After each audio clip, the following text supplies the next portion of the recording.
Hello guys, welcome to my channel. So ఈరోజైతే మేము plantation చేస్తున్నాము. నిన్న మీరు నా వీడియో చూస్తుంటే కనుక నేను ఫ్లవర్ పాట్స్ కొనడానికి అయితే వెళ్ళాం కదా. మేము 4 ఫ్లవర్ పాట్స్ అయితే కొన్నాము. సో మా ఇంట్లో ఆల్రెడీ కొన్ని flower plants and snake plants, oxygen plants చాలా ఉన్నాయి. సో వాటిని అయితే నిన్న మేము తీసుకున్న కొత్త పాట్స్లోకి అయితే షిఫ్ట్ చేస్తున్నాము. అండ్ మేమైతే ప్లాంట్స్ హెల్తీగా ఉండటం కోసం రెడ్ సాయిల్ అండ్ ఇంకా వర్మీ కంపోస్ట్ అండ్ కోకోపీట్ అయితే వేస్తాము. అండ్ మేము తీసుకున్న ఈ సాయిల్‌లో అయితే ఎర్త్‌వర్మ్స్ అయితే ఉన్నాయి. ఎర్త్‌వర్మ్స్ చాలా మంచిది ప్లాంట్‌కి. ఎర్త్‌వర్మ్ సాయిల్‌ని ఎరేట్ చేసి ప్లాంట్స్‌కి మంచిగా గ్రో అవ్వడానికి హెల్ప్ చేస్తుంది.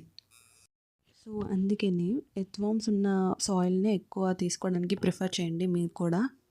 సో మా ఇంట్లో ఇంకా పాత పాట్స్ మిగిలిపోతాయి కదా, వాటిల్లో అయితే మేము వెజిటబుల్స్ అండ్ లీఫీ వెజిటబుల్స్ వేస్తాం. బికాజ్ రెయినీ సీజన్ కదా, చాలా బాగా పెరుగుతాయి. మీకు నేను ఆ వీడియోలోనే చెప్పాను కదా గైస్. సో అది కూడా సూన్ మేము చేస్తాము. ఎందుకో ప్లాంటేషన్ చేసేటప్పుడు చాలా హ్యాపీగా అనిపిస్తుంది. అదేదో పెద్ద మనం అగ్రికల్చర్ ఏదో చేస్తున్నట్టు. So thank you for watching. Please subscribe to my channel. Bye.